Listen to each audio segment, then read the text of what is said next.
So we're going to be using watercolor pencils, and I just want to go over how you can do some mixing with your watercolor pencils. They look like this. They say watercolor on them. Make sure they say watercolor, otherwise they won't mix.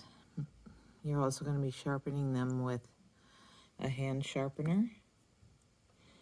You're going to need a couple of brushes, different sizes, paper towel, and a little cup of water. So a little cup like that. So here I just shaded this box red, then green, then this is analogous colors, means colors next to each other on the color wheel. And so red and yellow are next to each other. So I put red first and then I put yellow on top. Then I did green here and yellow on top because yellow is in the middle between those two colors. So I'm going to show you when you're using watercolor pencils, you want to make sure that when you wet your brush that you're also kind of dabbing it and rotating the brush like that, so you get a nice point and it's not overly wet. And then you're going to activate the paint by using a circular motion.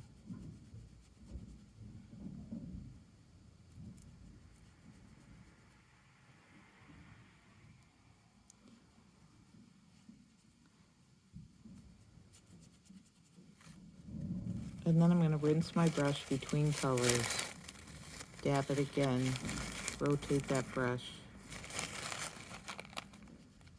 And now I'm going to do the green. I want to be careful about crossing over into the red, because if I do, I'm going to get sort of a grayish brown, because these two colors are analogous. I mean, these two colors are complementary, red and green. So complementary colors, when you mix them together, they make a gray or a brown. And that's great for darkening colors, which we're going to do in a little bit.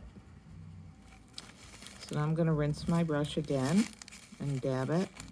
And now I'm going to show you what it looks like when I layer yellow on top of red. So it gives it just a little bit brighter of a reddish orangey color.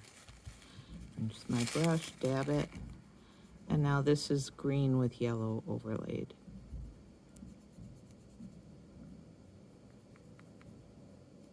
And if it's not moving, dip your brush, dab it in the water, but not too wet because you don't want your paper to wrinkle up. Okay, so now I'm going to do the yellow.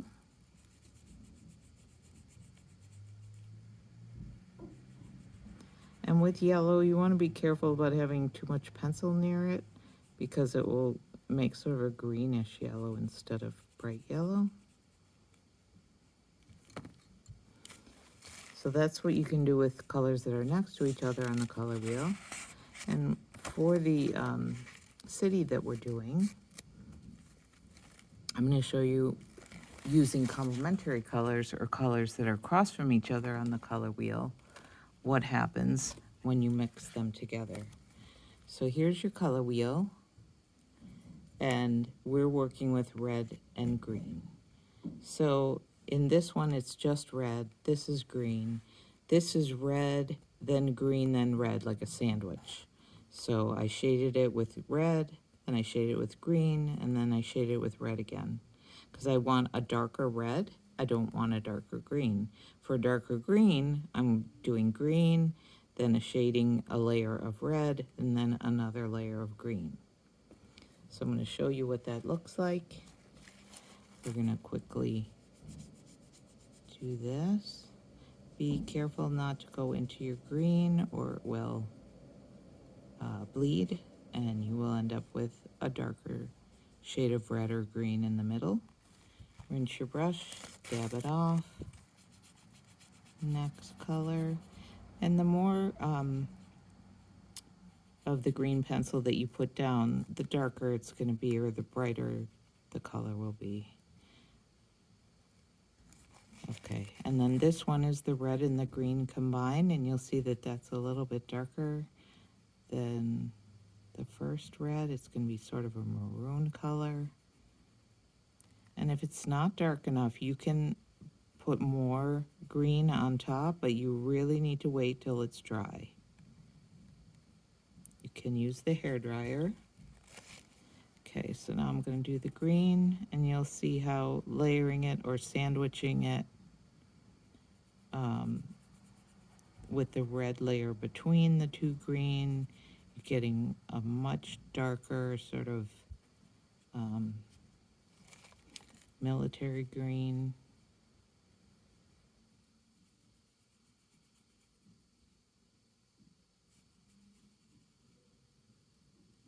Okay, and so then why are we doing this? We're doing this because when we do our city, we want to pick a light source. So where's my city? Here it is. Okay, so I have my city this way. I guess I should turn it. So I picked a light source here, and this is going to be the brighter side of the building, and this is going to be the darker side. So this is a red building, and it's hard to tell because right now I put a layer of green on top of that, but I want it to look red. And there's our bell. So I'm going to go a little bit more red. And I'm going to show you what happens when I paint it.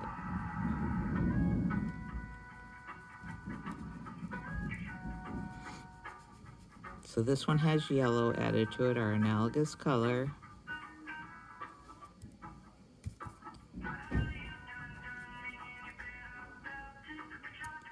Okay. And then this one has the green added to it, which is our analogous color. So it's going to make that red really a lot darker than it would be if I just did it red. And that's it.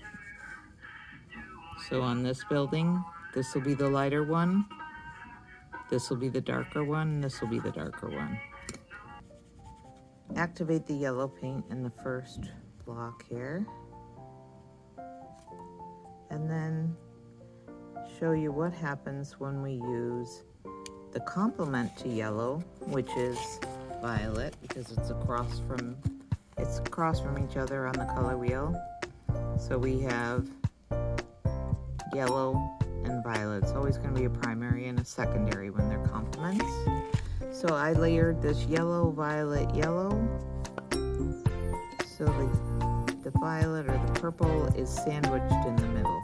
And you'll see that it should get a little bit darker than the first block.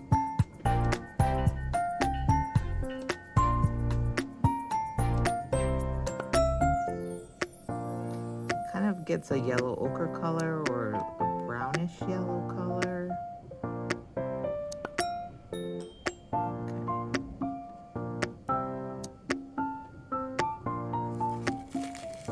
If it's too wet, dry off your brush a little, and that will act like a sponge and absorb the excess water.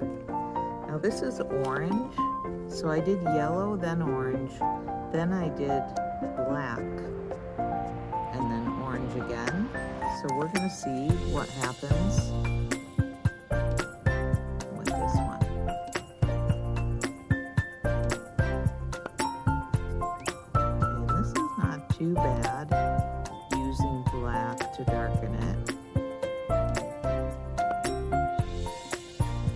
Sometimes what happens is, especially with yellow, when you use black, it will turn it green. I'm gonna experiment here and see if that happens. Okay, so this one was yellow, orange, black, and then orange. This one's just yellow, black, and then yellow.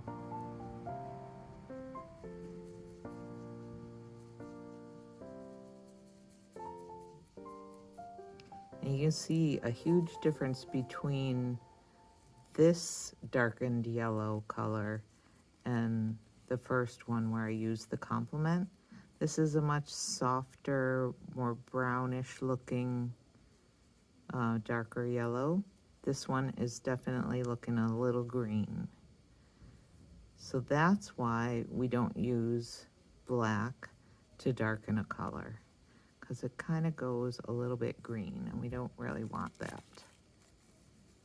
Okay, so the other thing I want to point out is the reason that we do pie or pencil ink erase is because when we use water with the watercolor pencil and graphite, it tends to bleed into each other, and it may also turn it grayish or green.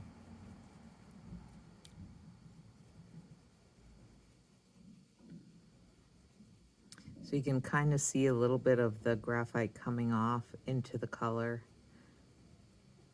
and darkening it. So if I wanted a really bright yellow and I didn't want any change in the color, the graphite isn't going to allow me to keep my color perfect. So make sure that you're inking and erasing before you add the color. So you can see here where I have the black outline, nothing happened when I painted near it, but here it graded down.